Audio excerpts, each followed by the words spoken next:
Hey, Robin here with Bet on Robin. I used to write reports like these for the government, breaking down the economics of gambling.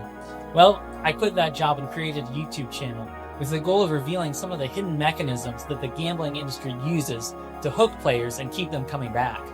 Now, I'm not some gambling moralist who feels it's my duty to stop people from placing wagers. In fact, I think there are a lot of responsible gamblers out there. But here's the thing. Gambling is getting more and more addictive with each passing year. New developments that marry elements of psychology with cutting-edge technology have completely changed the strength of habit formation associated with gambling. This synthesis is known as persuasive design and was coined by Dr. B.J. Fogg at Stanford in the early 2000s. In this context, it means creating a tech interface that will essentially use every natural instinct that a human has to keep that player betting. Ultimately, this is the core of the channel, a behind-the-scenes look at the business of gambling, especially when business interests conflict with consumer welfare. However, I don't want this to be all doom and gloom. I'm planning on tossing in some fun breakdowns, covering some of the more infamous episodes of gambling history. You know, stories of mobsters and secret plots at the casino. But to the main point. It's my opinion that innovations in persuasive design are the driving force behind the radical expansion of the gambling industry.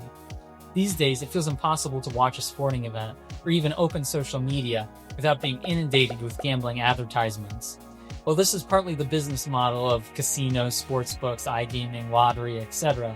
But at a more basic level, they can afford this advertising because they can bring back customers again and again, generating repeat business, which is a huge moneymaker and swells their advertising budget. For instance, the average casino slot machine in my state generated just over $105,000 in fiscal year 2024. That's just one machine in 1 year. Generally, the persuasive design elements in a slot machine are meant to maximize something called time on device. Now, as you might imagine, the goal of time on device is to keep someone playing as long as possible. The cultural anthropologist Natasha Schull once interviewed a woman with severe narcolepsy. Now, this woman would fall asleep during almost any activity, such as driving, exercising, you name it. But the one activity that she wouldn't fall asleep to is playing the slots. I think this story does a nice job illustrating just how powerful the mechanisms of persuasive design are in gambling. Slot machines in particular have always been the leading edge of persuasive design.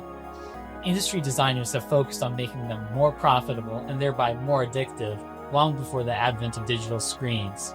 And they've never once paused in pursuit of that goal.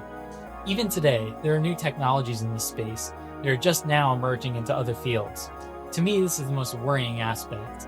The first elements of persuasive design crept into social media over a decade ago, and has been built upon exponentially ever since then. It's pretty eerie how easily time-on-device design can be reapplied from the slot machine to the smartphone. In a roundabout way, that's why I quit writing reports for the government on the economics of gambling.